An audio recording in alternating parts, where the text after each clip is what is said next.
Hey everybody, JT's Reborn here, and welcome to another edition of After the Movie.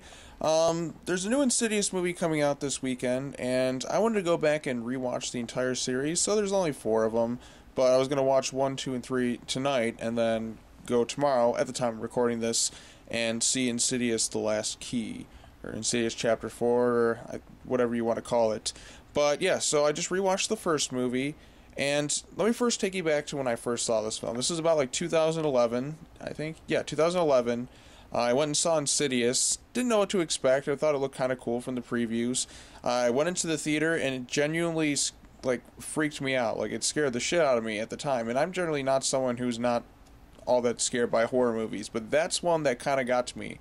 Then I saw it a second time, and then it didn't like hold as much impact as I knew it was coming, but it was still like in the theater. Insidious is like an edge of your seat type movie, and I had such a good time with it that I'm like, oh my god, this is a horror movie I've been wanting to see for years, and I loved it. I definitely really enjoyed it, and I saw it on home video. It doesn't hold the effect that it does in the theater though.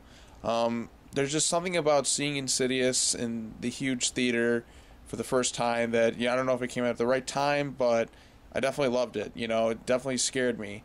But nowadays, watching it, I don't really get scared at all. I mean, I've obviously grown up. It's been like 7 years since that movie came out, but it's definitely a really intense, freaky movie.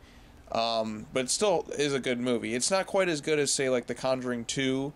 I'd make an argument it's almost as good, if not better, than the first Conjuring movie that James Wan did. But yeah, James Wan, that dude, when it comes to horror movies, he's the best out there, I feel like, in terms of making suspenseful, scary horror movies. James Wan is the king right now. The Conjuring series, outside of the first Annabelle, has been really solid, and I'm looking forward to seeing them do The Nun. But Insidious, I feel like with Insidious is when he started to kind of tweak, change the tide a little bit in terms of scarier types of movies that we want to see again, and then he just kind of blew the doors off it with The Conjuring, and I'm like, these are the horror movies people want to see. They're a little smaller budgeted, but they're scary and effective. That's what makes these movies great.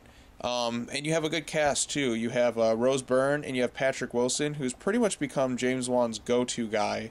I can't, and then got Leigh Whannell in it too, who was also in Saw, another James Wan movie, and Leigh Whannell also wrote the script. She's actually written the script for all 4 Insidious movies, and yeah, it's a neat idea. And you got Lin Shaye in this, and Lin Shaye is awesome as Elise, and then she's basically the psychic who knows how to tap into the further, and she's really good. Trying to think what else to say. So the plot of this movie, if you're not familiar with Insidious, it's about this family, and then you have this kid named Dalton who at one point goes into a coma, and then demons and ghosts start coming after him. But it turns out he has the ability of astral projection, and then basically his body projects himself off.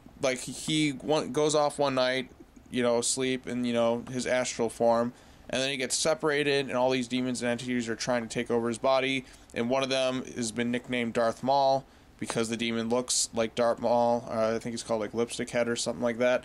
And yeah, he's after him, and it turns out Patrick Wilson also has this ability. And so it's basically their quest to go back and get him. So yeah, it's a good movie. It's very effective. The ending is something that's stuck with me. I remember before Insidious Chapter 2 came out, I was like, oh man, they better follow up and give good closure to this story. And they end up doing that in the second movie. But I'll talk about the second movie after I rewatch it, because I liked the second movie. It was like Back to the Future 2, but I haven't seen it all the way through since the theaters. So I'm looking forward to rewatching it. So yep, I'm going to go ahead and give that a watch. Go check out the first Insidious. It's a really good movie. Creepy, effective, good cast, good acting all around. Especially from Wilson, Byrne, and Shaye. And James Wan's directing is, second to none. In terms of horror movies, he's my favorite that there is out there. So, at least in today's standards, he's the master.